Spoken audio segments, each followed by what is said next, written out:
Welcome back to Chainsaw Man Reviews, where every other week we take a closer look at the newest chapter of Tastuki Fujimoto's masterpiece, Chainsaw Man. This week we are taking a closer look at Chainsaw Man Part 2, Chapter 8, or Chapter 105. Before we get to the news, I just want to thank you guys for the crazy amount of support on the last video. I was pretty busy these last few weeks and I couldn't find time to make the Chapter 104 review until last Sunday. I expected it to get barely any views since I was about 2 weeks late, but somehow, as I was writing the script, I decided to check the views and saw it had almost 250, which makes it by far my best performing video. So thank you all, and I'll try to keep these videos consistent, especially with the anime coming out so soon.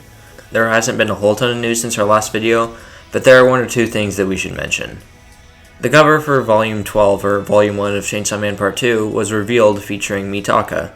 It'll be released in Japan on the 4th of October, and no word on when it'll arrive here in the West, but it's most likely within the next year or two, as that's usually how long it takes for most manga to come out here.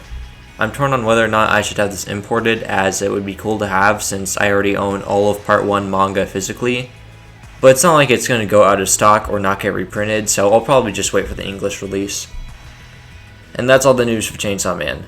Next time I see you guys, it won't be another chapter review. It'll be a review of the first Chainsaw Man anime episode. It's so strange to know that something that I've been waiting for years at this point is just right around the corner.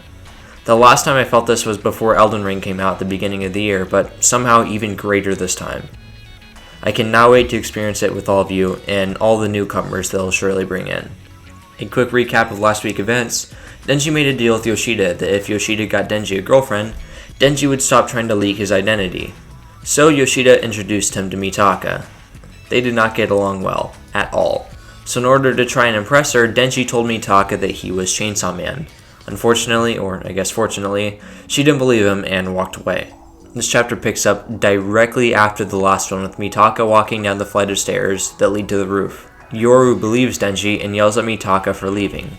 Mitaka calls her an idiot, saying that Chainsaw Man would never do something like that since it would expose his identity, not knowing that that's exactly why Denji did it. Yoru gets really defensive about Mitaka calling her stupid, and it almost seems like she takes it really personally. It's hard to tell if this is comedic relief, or if Yoru is legitimately insecure about her intelligence. Fujimoto's been giving us hints that Yoru is a lot more human than her other devil counterparts. A little while ago, she said that there's a lot of bullying in the Devil Society, which, looking back on that now, Yoru might have been a victim of. Last chapter, she admitted that she was afraid of being forgotten and left behind, and now it's getting called stupid. I have a feeling that something in her past might have triggered these emotions. If so, she and Mitaka aren't really so different after all. Mitaka takes back what she said, and the two go outside. Yoru suggests that they go devil hunting, since the clock is ticking on the whole bring back a devil corpse to join the Devil Hunter Club thing. Mitaka says that they can't since they're gonna go visit Yuko, and Yoru isn't really happy about it.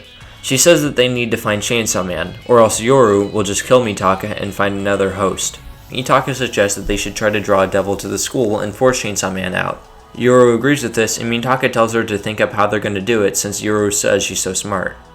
Yoru starts thinking, and it looks like she's gonna be doing that for a little while. So Mitaka decides to head towards Yuko's house, but not before thinking, maybe I can actually tame her. Even Mitaka is beginning to notice that her and Yoru's relationship is becoming less of one between a parasite and a host, not to the point where they're friends yet, but more acquaintances. This is the first time that Yoru has threatened Mitaka in a long time, and Mitaka just shook it off since she knows Yoru doesn't really mean it. They both seem to tolerate each other. Even being able to sleep in the same bed, or maybe just one person in a bed. I don't know, it's complicated, but you get the point. Anyways, Mitaka finds Yuko sitting in a lawn chair in the front yard of her house, and it seems like she lives alone too. She yells out "Chainsaw Woman" when she notices Mitaka, since they are both saved by Denji. I believe chronologically either yesterday or 2 days ago. Mitaka sits down in the lawn chair next to hers, and they both just sit in silence drinking soda. Mitaka pipes up, saying that she can't stand awkward silences, but doesn't really know what to do to break it, and Yuko says she doesn't either.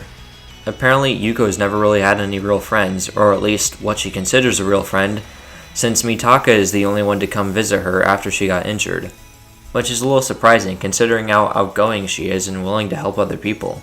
She says that they should share their deepest, darkest secrets with each other, since she read that that's how you become best friends. Mitaka thinks for a second, and nervously admits that there was a time when she wet herself during class, but she told people it was just sweat. But everybody played along, even though they knew the truth. After she's done, it's Yuko's turn to share, and makes Mitaka promise to not tell anyone. They have the following exchange. Yuko says, "I killed someone yesterday." "Huh? Oh yeah, who?" "My neighbor." "Why'd you do it?" "'Cause he'd go gamble at pachinko, even though he's on welfare for disability." Mitaka starts to realize that Yuko isn't joking. Her expression goes from a happy one to a very concerned one. This double-page spread of Mitaka just sitting there in silence, processing what she was just told, and Yuko just smiling like she always does is amazing. It shows that Mitaka realizes that there is something very, very wrong, and now she's afraid, while Yuko is the exact opposite. There's so much more to talk about here, but we'll have to wait a second because it gets worse.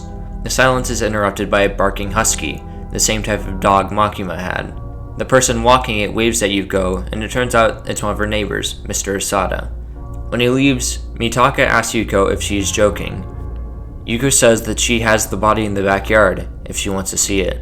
Mitaka says that she doesn't want to, but Yuko says that since they shared their darkest secrets with each other, they're besties now. This makes me rethink almost every single thing that Yuko has said up to this point. There's this one thing that she said in chapter 102 that sticks out.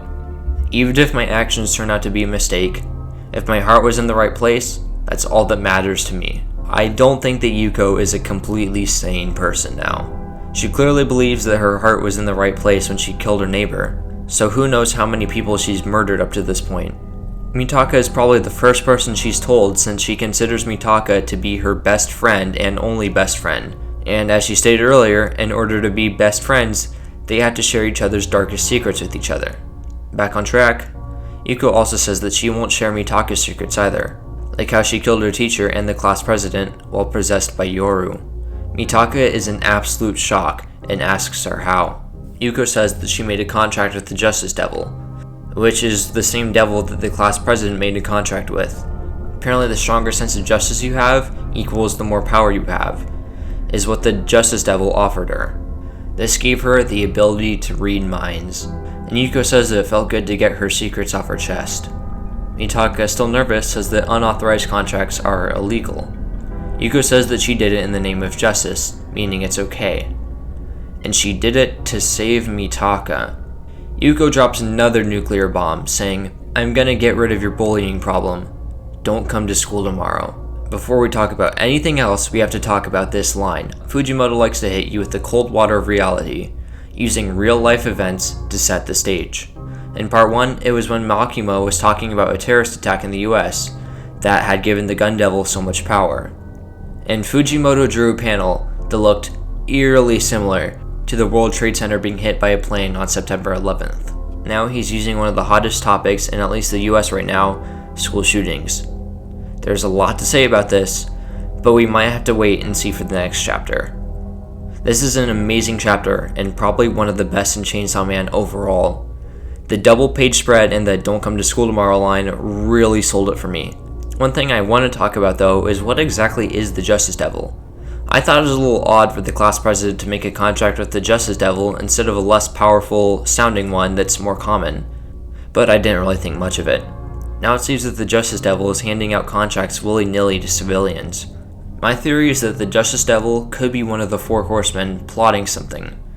The famine or hunger horseman is often portrayed with a scale, used back then to see how much something would cost based on weight. But scales also represent justice, and the Justice Devil. Anyways, that's all from me for this week, and I'll see you guys when the anime airs. Have a good one.